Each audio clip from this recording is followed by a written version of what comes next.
Good morning students. आज के lecture में अपन देखेंगे एक्सरसाइज 7.6 का क्वेश्चन नंबर 3। इससे पहले लेक्चर में अपन ने 7.6 के 2 क्वेश्चंस कंप्लीट कर लिए हैं जो रोले प्रमेय पर आधारित थे, और ये थर्ड क्वेश्चन अपना लांगराज मध्यमान प्रमेय पर आधारित है। तो लांगराज मध्यमान प्रमेय अपन ने पढ़ ली है और इसके एग्जाम्पल भी कर लिए हैं, लेकिन एक बार फिर से मैं आपको लांगराज मध्यमान प्रमेय समझा देती हूँ। तो लांगराज मध्यमान प्रमेय में क्या होता है, एफ कोई फंक्शन देर का होता है, एफ कोई फंक्शन देर का होता है क्लोज इंटरवल यानी संवर्त अंतराल a, b में इसका इस प्रकार अस्तित्व होता है या इस प्रकार विद्यमान होता है कि f जो है अपना फंक्शन वो संवर्त अंतराल a, b में संवर्त अंतराल a, b में सतत हो, संवर्त अंतराल a, b में सतत होना चाहिए।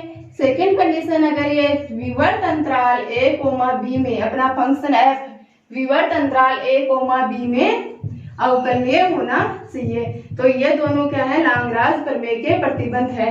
अगर फंक्शन f जो देर का है वो संवर्त अंतराल a, b में सतत है तथा विवर्त अंतराल a, b में अवकलनीय है, तो अपन कहेंगे कि अपने लांगराज मध्यमान प्रमेय के प्रतिबंधों को संतुष्ट करता है। और अगर लांगराज मध्यमान प्रमेय के प्रतिबंधों को संतुष्ट करता है तब कोई बिंदु C open interval a, b में इस प्रकार विद्यमान होगा कि f dash C equal to क्या आ जाना चाहिए, f of b minus f of a बटा b माइनस a आ जाना चाहिए।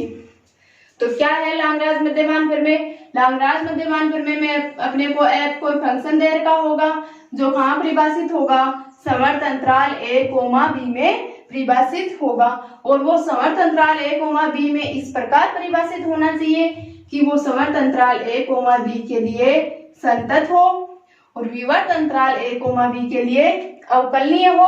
अगर ये दोनों कंडीशन फॉलो करता है तो अपन कहेंगे कि अपना फंक्शन जो देर का है वो लांगराज मध्यमान प्रमेय के प्रतिबंधों को संतुष्ट करता है।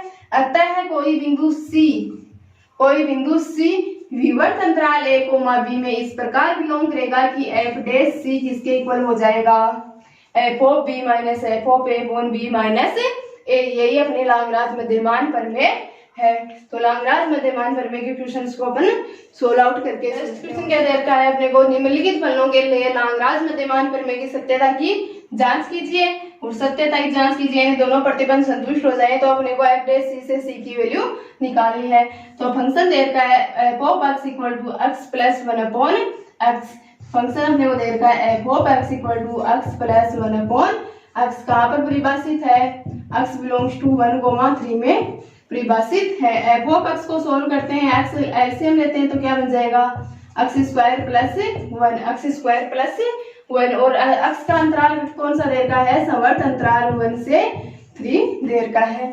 जो अपने पास f ऑफ फंक्शन है वो कैसा है, परिमेय फलन है, और अपन जानते हैं परिमेय फलन सर्वत्र अवकलनीय वो सर्वत्र सतत होता है। कब सर्वत्र सतत होता है, लेकिन कंडीशन है कब होता है सर्वत्र सतत, जब उसका हर शून्य न हो, जब उसका हर क्या नहीं होना चाहिए, शून्य नहीं होना चाहिए। यहाँ पर अपना हर शून्य कब हो सकता है, जब x क्या हो जाए, शून्य हो जाए, x शून्य होगा तभी हर शून्य होगा।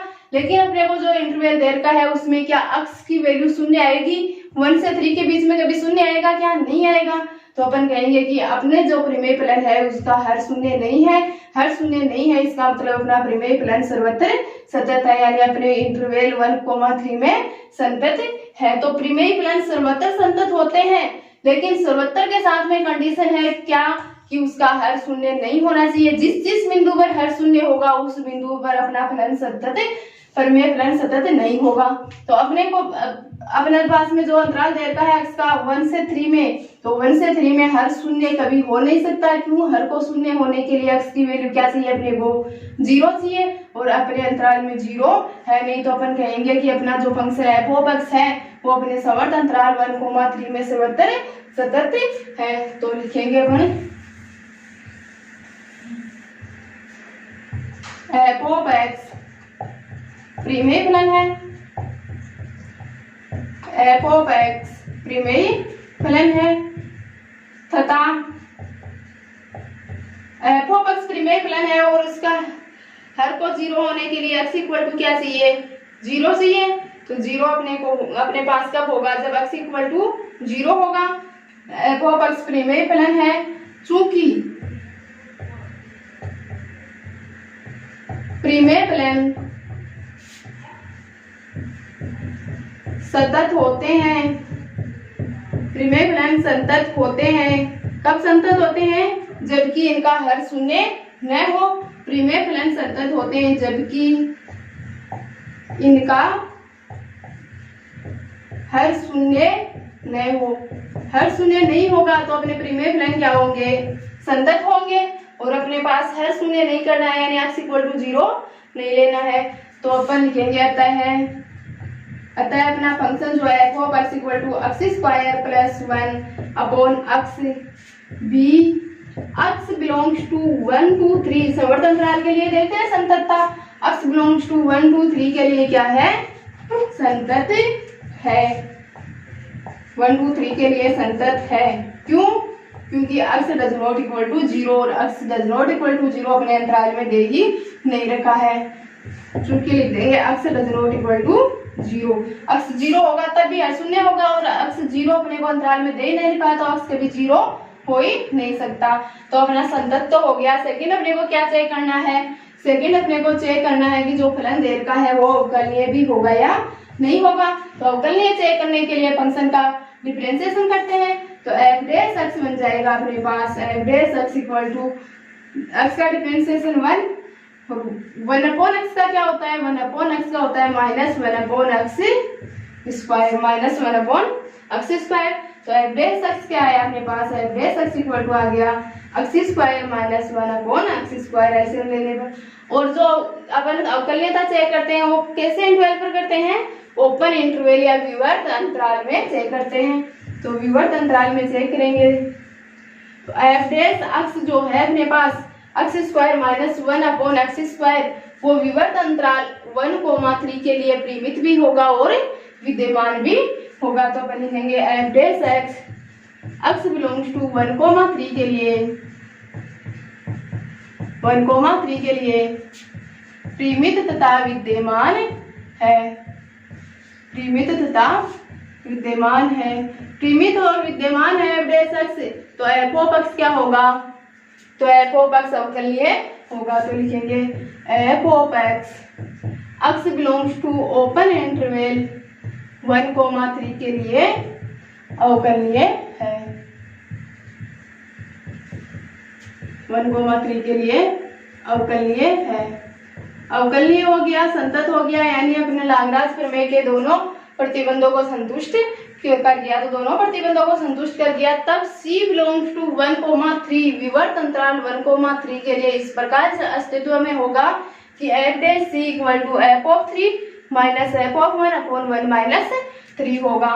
तो तब लिखेंगे तब C belongs to open interval 1,3 के लिए 1,3 के लिए F dash C equal to F of 3 minus F of 1 बटा 3 माइनस 1 होगा। तो एफ डैश C जो एफ डैश एक्स निकाला था उसमें क्या पुट करना है अपने को, C पुट करना है एक्स के जगह। तो C square minus 1 upon C square equal function में पुट करेंगे 3। फंक्शन क्या है अपने पास x प्लस 1 अपॉन x या x square plus 1 upon x. तो x square plus 1 upon x में पुट कर देते हैं। 3 पुट करेंगे तो 3 का square 9 plus 1 upon 3 minus 1 put करेंगे तो 1 का स्क्वायर 1 प्लस 1 अपॉन 1 बटा 3 माइनस 1 क्या हो जाएगा 2। तो c square minus 1 upon c square equal to क्या बनेगा अपने पास, एलसीएम आ जाएगा 3 और 3 से क्या मल्टीप्लाई हो जाएगा 2। तो 3 इंटू 2 9 प्लस 1 10 माइनस 1 प्लस 1 2 और 2 को 3 से मल्टीप्लाई करेंगे तो क्या बन जाएगा 6। तो c square minus 1 upon c square equal to हो जाएगा 10 माइनस 6 4 अपॉन 3 इंटू 2 का डिवाइड करेंगे तो 2 ट्वाइस टाइम जाएगा। क्रॉस मल्टीप्लाई कर लेते हैं, c स्क्वायर को तो 2 से मल्टीप्लाई कर देते हैं और 3 को c स्क्वायर माइनस 1 से मल्टीप्लाई कर देते हैं तो क्या बनेगा 3c square minus 3 equal to 2c square. C square की टर्म को एक साइड में ले लेते हैं, बाकी टर्म को एक साइड में। तो 3c² प्लस का है और 2c² प्लस का इधर आएगा तो माइनस का 2c²।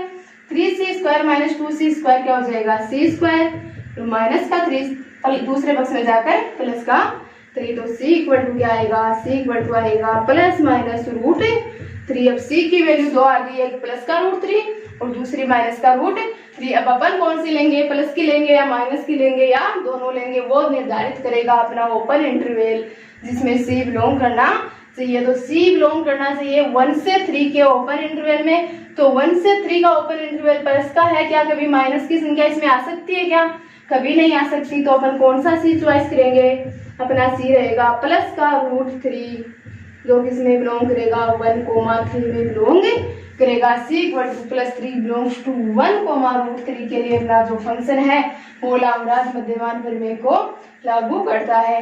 तो अपन लिखेंगे आता है f of x belongs to close interval के लिए चेक कर रहे हैं सब कुछ, x बिलोंग्स टू 1,3 के लिए लाग्रांज मध्यमान प्रमेय को सत्यापित करता है या लागू करता है। लाग्रांज मध्यमान प्रमेय को लागू करता है, प्रमेय को लागू करता है। तो स्टेप बाय स्टेप सोल्व करके अपन लाग्रांज मध्यमान प्रमेय की सत्यता की जांच करेंगे। अगर अपना प्लान यहीं पर संतत ही नहीं होता तो अपन कह देते हैं कि लाग्रांज मध्यमान प्रमेय को लागू ही नहीं करता है। संतत हो जाता, अवकलनीय नहीं होता तो भी हम कह देते हैं कि यहाँ पर भी नहीं लागू करता है, संतत है लेकिन अवकलनीय नहीं होने के कारण। लेकिन दोनों टर्म आ रही है अपने पास, संतत भी आ रहा है और प्लान अवकलनीय भी आ रहा है, तो अपने को f' से c की वैल्यू निकालनी पड़ेगी। और c कैसा लेना है, अपने को ओपन इंटरवल में लेना है, ओपन इंटरवल 1 2 3 में लेना है। अपने पास c की वैल्यू 2 आई प्लस और माइनस, लेकिन माइनस वाली वैल्यू को अपन नहीं ले पाए, क्यों, क्योंकि अपना जो इंटरवल दे रखा था वो पॉजिटिव का दे रखा था। नेक्स्ट पार्ट क्या दे रखा है, नेक्स्ट में फंक्शन दे रखा है f of x equal to x² minus 1 upon x minus 1, x belongs to 0 से 2 के लिए।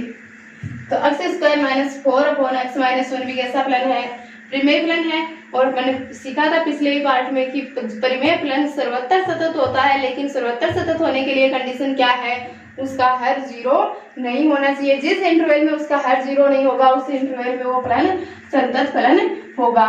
तो अपना x माइनस 1 इक्वल टू 0 करके अपन निकालेंगे तो x की कौन सी वैल्यू के लिए 0 होगा, x माइनस 1 इक्वल टू 0 करेंगे तो x equal to 1, x equal to 1 के लिए अपना हर शून्य हो गया, हर शून्य हो गया, यानी x इक्वल टू 1 पर अपना जो प्लान फंक्शन दे रखा है वो संतत नहीं है। अब अपन चेकआउट करते हैं कि x इक्वल टू 1 अपने अंतराल में आएगा क्या। अगर अपने अंतराल में x इक्वल टू 1 आ जाए तो अपन कह देंगे कि अपना प्लान संतत नहीं है, और x इक्वल टू 1 नहीं आए तो अपन कह देंगे कि अपना प्लान संतत है। तो 0 से 2 के बीच में क्या कहिए 1 नहीं आएगा, 1 जरूर आएगा। तो अपने अंतराल में 1 आ रहा है तो अपन कहेंगे कि अपना फंक्शन f ऑफ x संतत नहीं है। और कौन से बिंदु पर संतत नहीं है, x इक्वल टू 1 पर संतत नहीं है। तो फंक्शन संतत ही नहीं है, इसका मतलब लाग्रांज मध्यमान प्रमेय लागू नहीं होगी। तो सोल्व करके लिख देते हैं सब। फंक्शन देता है f of x equal to x² minus 4 upon x minus 1, x belongs to 0 to 2 के लिए। पहला संततता चेक करते हैं। तो f ऑफ x परिमेय प्लान है, f ऑफ x कैसा प्लान है, परिमेय प्लान है।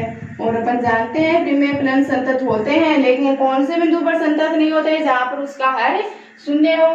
तो लिखेंगे परिमेय प्लान संतत होते हैं, परिमेय प्लान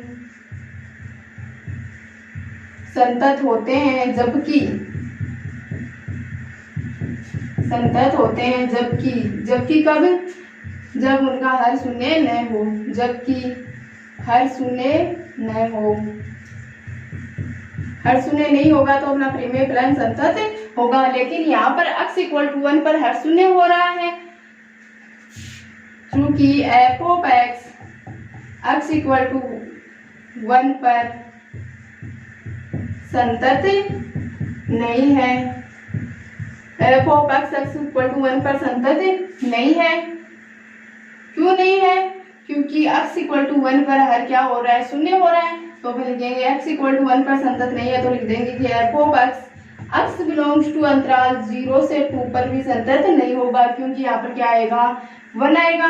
तो F of x belongs to 0 to 2 पर 0 to 2 के लिए संतत नहीं है। क्यों? क्योंकि एक इसमें बीच में आ जाएगा, एक भी तो संतत ही नहीं है, तो लाग्रांज मध्यमान प्रमेय भी लागू नहीं होगी। इतना नहीं है तो अपन लिख देंगे अतः है function F of x belongs to 0, 2 के लिए लाग्रांज प्रमेय सत्यापित नहीं करेगा, लाग्रांज मध्यमान प्रमेय सत्यापित नहीं होगी, मध्यमान प्रमेय सत्यापित नहीं होगी। अपने पास संततता ही नहीं आई तो अपन ने वो अवकलनीयता चेक करने की जरूरत ही नहीं है। संततता से अपन ने डायरेक्ट कह दिया कि लाग्रांज मध्यमान प्रमेय के प्रतिबंध को संतुष्ट नहीं करता है, तो लाग्रांज मध्यमान प्रमेय इस पर सत्यापित नहीं होगी या लागू नहीं। नेक्स्ट का F of x equal to x² minus 3x plus 2x belongs to -2 से 3।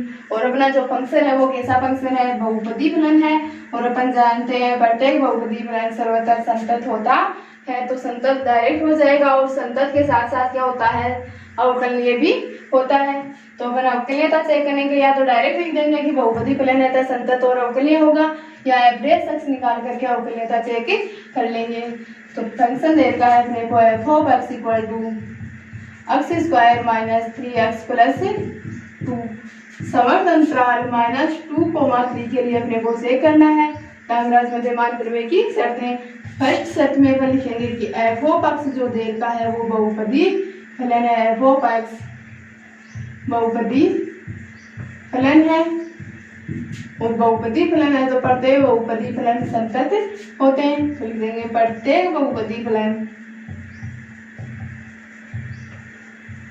प्रत्येक बहुपदी फलन सर्वत्र संतत होते हैं। इसके लिए कोई कंडीशन नहीं है कि कब संतत होंगे, ये सर्वत्र संतत होते हैं। तो सर्वत्र संतत होते हैं इसका मतलब अपना जो फंक्शन दे रखा है वो भी इंटरवल -2, 3 में संतत होगा। तो लिखेंगे F of x belongs to -2, 3 में संतत है।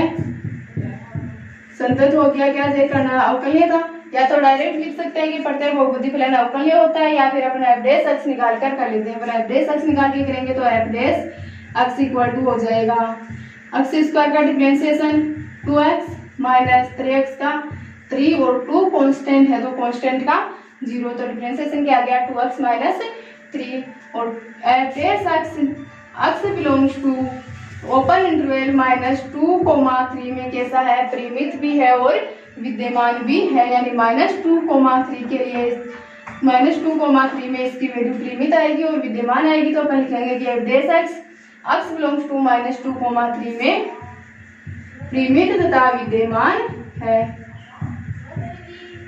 परिमित तथा विद्यमान है। परिमित और विद्यमान है इसका मतलब अपना फंक्शन एफ ऑफ x है वो ओपन इंटरवल -2, 3 में अवकलनीय है। तो अपन लिखेंगे कि F of x belongs to -2, 3 में -2, 3 में अवकलनीय है। न चेक आउट कर लिया, संतत हो गया, अवकलनीय हो गया, यानी लाग्रांज मध्यमान प्रमेय के दोनों प्रतिबंधों को संतुष्ट करता है। तब C ओपन इंटरवल -2, 3 में इस प्रकार विद्यमान होगा कि इस प्रकार विद्यमान होगा। तो अपन लिखेंगे तब C बिलोंग्स टू -2, 3 का अस्तित्व इस प्रकार होगा, का अस्तित्व इस प्रकार होगा कि इस प्रकार होगा कि F dash C equal to F of 3 minus F of -2 upon 3 minus 2। तो एफ डैश सी यानी एफ डैश एक्स में सी एक्स की जगह क्या पुट करेंगे अपन सी, तो एफ डैश एक्स में एक्स की जगह सी पुट करेंगे तो अपने पास मिलेगा 2c minus 3 equal to F of 3 यानी फंक्शन में एक्स की वैल्यू पुट करेंगे 3 तो 3 का square 9 minus 3 into 3 9 plus 2 minus, साथ में माइनस से मल्टीप्लाई करते चलेंगे और -2 पुट कर देंगे। -2 पुट करेंगे तो -2 का स्क्वायर 4 और 4 को माइनस से मल्टीप्लाई करेंगे तो -4, -2 को 3 से मल्टीप्लाई करेंगे तो -6 और -6 और माइनस प्लस और फिर दोबारा से इस माइनस से मल्टीप्लाई होगा तो -6। ध्यान से समझना, -2 और -3 मल्टीप्लाई होकर के +6 और +6 इस माइनस से मल्टीप्लाई होकर -6, फिर +2 इस माइनस से मल्टीप्लाई होगा तो -2 बटा 3 माइनस मल्टीप्लाई होकर +3 + 2 एंड 2c - 3 इक्वल हो जाएगा +9 से -9 कैंसिल, +2 से -2 कैंसिल, -4 और -6 ऐड होकर क्या हो गए -10 बटा 5 को इधर मल्टीप्लाई कर देंगे तो बनेगा अपने पास 10c - 3 into 5 15 equal to -10, 10c equal to -15 दूसरे पक्ष में जाकर +15 तो -10 + 15, 10c इक्वल टू बन जाएगा 15 में से 10 माइनस करेंगे तो 5, तो c इक्वल टू 5/10 डिवाइड करेंगे तो 1/2, तो c की वैल्यू क्या आ गई अपने पास 1/2 और c कैसा चाहिए जो अपने ओपन इंटरवल -2, 3 में बिलोंग करे और 1/2 क्या इसमें बिलोंग करेगा, अच्छी तरह से बिलोंग करेगा तो अपन लिख देंगे -2, 3 में बिलोंग करता है। अतः लांगराज प्रमेय c = 1/2 के लिए अपना प्लान है वो लांगराज मध्यमान प्रमेय को सत्यापित करता है या लागू करता है, तो अपन लिखेंगे अतः फंक्शन f(x) c = 1/2 के लिए c = 1/2 के लिए लांगराज मध्यमान प्रमेय को सत्यापित करता है, लांगराज मध्यमान प्रमेय को सत्यापित करता है, लांगराज मध्यमान प्रमेय को सत्यापित करता है। नेक्स्ट और क्वेश्चन का लास्ट पार्ट देखते हैं, क्या दे रखा है अपने को, फंक्शन दे रखा है f(x) = 1/4x - 1 और x 1 से 4 में बिलोंग कर रहा है। इसके लिए अपने को लांगराज प्रमेय मध्यमान प्रमेय की सत्यता की जांच करनी है, यानी संततता और अवकलनीयता चेक करनी है। अगर संतत और अवकलनीय दोनों होगा तो अपन लांगराज मध्यमान प्रमेय के प्रतिबंध से c की वैल्यू निकाल देंगे। तो फंक्शन अपने को दे रखा है f(x) = 1/4x - 1 x belongs to +1 to 4 में कैसा फंक्शन है, वो प्रमेय फलन है और प्रमेय फलन सर्वत्र सतत होता है जबकि उसका हर शून्य न हो, जिस बिंदु पर हर शून्य होता है उस पर सतत नहीं होता है। तो अपन लिखेंगे फर्स्ट में f(x) डायरेक्टली लिख देते हैं प्रमेय फलन, तो लिख देते हैं प्रमेय फलन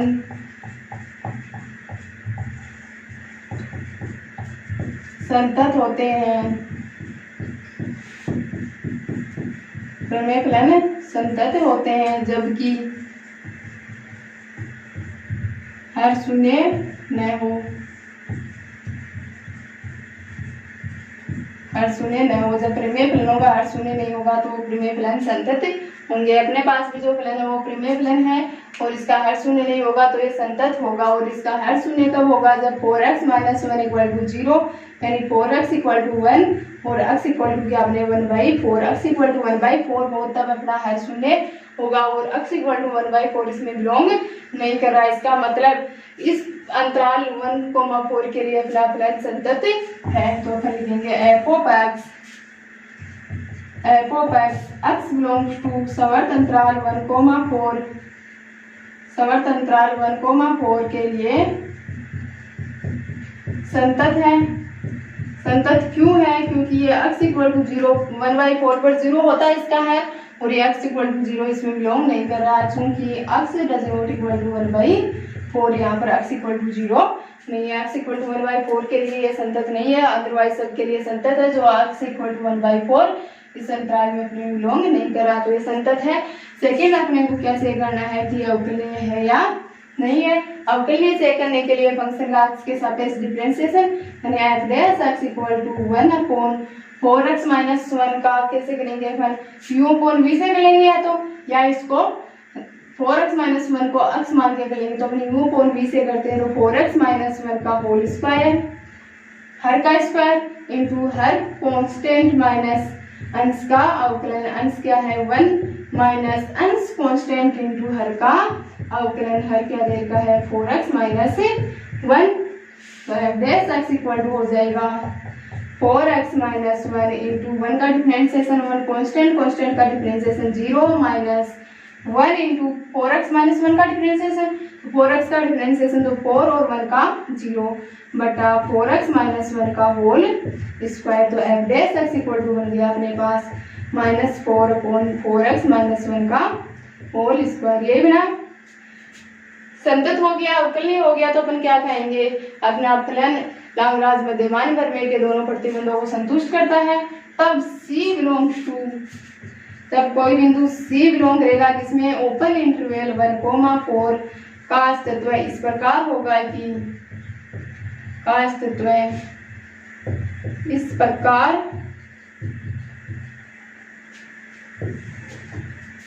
होगा कि f dash c equal to बन जाएगा अपने पास f of 4 minus f of 1 बटा 4 माइनस 1 ये मिलेगा तो f डैश c यानी f डैश x में c x किस जगह पुट करेंगे अपन c तो x किस जगह पुट करेंगे c तो -4 अपॉन 4c माइनस 1 का whole square equal to f of 4 x किस जगह f में क्या पुट कर देंगे 4 तो 1 upon 4 into 4 16 minus 1 15 1 upon 15 minus क्या पुट करेंगे x की जगह 1 तो 4 into 1 4 और 4 में से 1 में सेपरेट कर देंगे तो 3 तो -1 अपॉन 3 बटा 4 माइनस 1 क्या हो जाएगा 3 तो -4 बटा 4c माइनस 1 का whole square equal to solve करेंगे एलसीएम आ जाएगा 15 3 15 से जाकर मल्टीप्लाई हो जाएगा तो 15 इंटू 3 15 एलसीएम आएगा तो यहाँ तो 1 माइनस 3 का डिवाइड 15 में 5 टाइम्स और 5 को 1 से मल्टीप्लाई करेंगे तो 5 तो माइनस का 4 अपॉन 4c माइनस 1 का होल स्क्वायर इक्वल टू 1 में से 5 सेपरेट करेंगे तो माइनस का 4 अपॉन 15 इंटू 3 -4 से -4 कैंसिल हो जाएगा 4c माइनस 1 का होल स्क्वायर अपने पास बनेगा 1 अपॉन 4c माइनस 1 का whole square equal to 1 upon 15 गुना 3 ये बनेगा क्या करेंगे 4c माइनस 1 के होल स्क्वायर को अंश में ले जाएंगे तो 15 गुना 3 भी अंश में चला जाएगा तो अपने पास आ जाएगा 4c माइनस 1 का होल स्क्वायर इक्वल टू अपन इससे लिख सकते हैं 9 इंटू 5 लिख सकते हैं 15 को क्या लिख सकते हैं 3 इंटू 5 और 3 इंटू 3 क्या हो जाएगा 9 इंटू 5 रह जाएगा तो 4c माइनस 1 यानी दोनों तरफ वर्गमूल ले लेंगे तो क्या आएगा 4c माइनस 1 इक्वल टू 9 का वर्गमूल 3 और 5 का रूट 5 आ जाएगा ये आएगा तो 4c इक्वल टू क्या हो जाएगा -1 दूसरे पक्ष में जाकर +1 तो रूट 5 ये कैसा आएगा प्लस माइनस दोनों का आएगा +1 तो c इक्वल टू क्या आ जाएगा c इक्वल टू आ जाएगा 1 प्लस माइनस 3 रूट 5 अपॉन 4 ये आएगा 4 मल्टीप्लाई में दूसरे पक्ष में जाकर डिवाइड में हो जाएगा। अब c की वैल्यू अपने पास 2 आ गई 1 plus root 3 into root 5 upon 4 और दूसरी क्या है 1 minus 3 into root 5 upon 4 c की 2 वैल्यू आ गई क्या दोनों वैल्यू अपने ओपन इंटरवल 1,4 में एग्जिट करेगी या कोई एक वैल्यू एग्जिट करेगी वो अपन चेक करके देखेंगे तो c इक्वल टू एक वैल्यू है 1 प्लस 3 रूट 5 अपॉन 4 और दूसरी क्या है 1 माइनस 3 रूट 5 अपॉन 4 यही है तो 1 प्लस 3 रूट 5 अपॉन 4 ये तो पॉजिटिव वैल्यू आएगी पॉजिटिव वैल्यू तो अपनी 1,4 में एग्जिट कर जाएगी क्योंकि ये वैल्यू जो आएगी वो 1 से तो बड़ी आएगी 1 में तो कुछ ऐड होगा और 4 से छोटी आएगी यानी ये वैल्यू अपनी एग्जिट कर जाएगी लेकिन इसमें अगर अपन देखें तो सेकंड टर्म में क्या आएगी माइनस की आएगी माइनस की क्यों आएगी कि 1 प्लस का है और -3 इंटू रूट 5 माइनस का है यानी 3 को किससे मल्टीप्लाई करेंगे रूट 5 से और √5 की वैल्यू 2 से कुछ 2 पॉइंट कुछ आएगी, क्यों 4 की होती है अपने पास, 4 का रूट होता है 2, तो 5 का रूट तो 2 पॉइंट कुछ वैल्यू आगे आएगी, तो 2 पॉइंट कुछ से 3 को मल्टीप्लाई करेंगे यानी माइनस का 6 पॉइंट कुछ बनेगा, और माइनस के 6 में से प्लस का 1 घटाएंगे तो माइनस की बचेगी, और अपने पास जो अंतराल दे रखा है वो सिर्फ प्लस का दे रखा है, तो ये वैल्यू एग्जिट नहीं करेगी। अपनी कौन सी वैल्यू एग्जिट करेगी, c=1 + 3√5 अपने ओपन इंटरवल में एग्जिट करेगी। तो अपन लिखेंगे c=1 - 3√5/4 does not belong to 1,4 अपने ओपन इंटरवल 1,4 में एग्जिट नहीं करेगी, लेकिन तथा c=1 + 3√5/4 किसमें एग्जिट करेगी, 1,4 में एग्जिट करेगी, 1,4 में एग्जिट करेगी। तो अपन कहेंगे कि अपना जो फंक्शन है फोकस दे रखा है वो c=1 + 3√5/4 के लिए लाग्रांज मध्यमान प्रमेय को सत्यापित करता है। तो लिखेंगे अतः है फलन f(x) c=1 + 3√5/4 के लिए लाग्रांज मध्यमान प्रमेय को सत्यापित करता है। लाग्रांज मध्यमान प्रमेय को सत्यापित करता है। लाग्रांज मध्यमान प्रमेय को सत्यापित करता है। तो ये था अपना लाग्रांज मध्यमान प्रमेय पर आधारित लास्ट लेक्चर और लास्ट लेक्चर का लास्ट क्वेश्चन। तो इसी लेक्चर के साथ में लाग्रांज मध्यमान प्रमेय और रोले प्रमेय के क्वेश्चंस और लेक्चर्स खत्म होते हैं। आगे अपन जो मिसलेनियस पढ़ेंगे, विविध पढ़ेंगे, उसमें 1-2 क्वेश्चन लाग्रांज और मध्यमान रोले प्रमेय के आएंगे तो अपन देख लेंगे। अदरवाइज अपना चैप्टर लाग्रांज और रोले प्रमेय का यही समाप्त होता है। दोनों थ्योरम अच्छी थ्योरम है, एकदम इजी थ्योरम है, एग्जाम पॉइंट ऑफ व्यू से भी बढ़िया है। क्या करना है, रोले में 3 प्रतिबंध संतुष्ट कराने और लाग्रांज में 2 प्रतिबंध संतुष्ट कराने। बिल्कुल मेथड बाय मेथड यानी स्टेप बाय स्टेप से सोल्व आउट करते चलेंगे तो लास्ट फाइनल सॉल्यूशन पर अपन पहुंच जाएंगे। सत्यापित होगी तो एवरेज सी की वैल्यू निकालनी पड़ेगी, और अपने प्रतिबंध संतुष्ट नहीं होंगे तो अपने को एवरेज सी से सी की वैल्यू निकालनी ही नहीं पड़ेगी।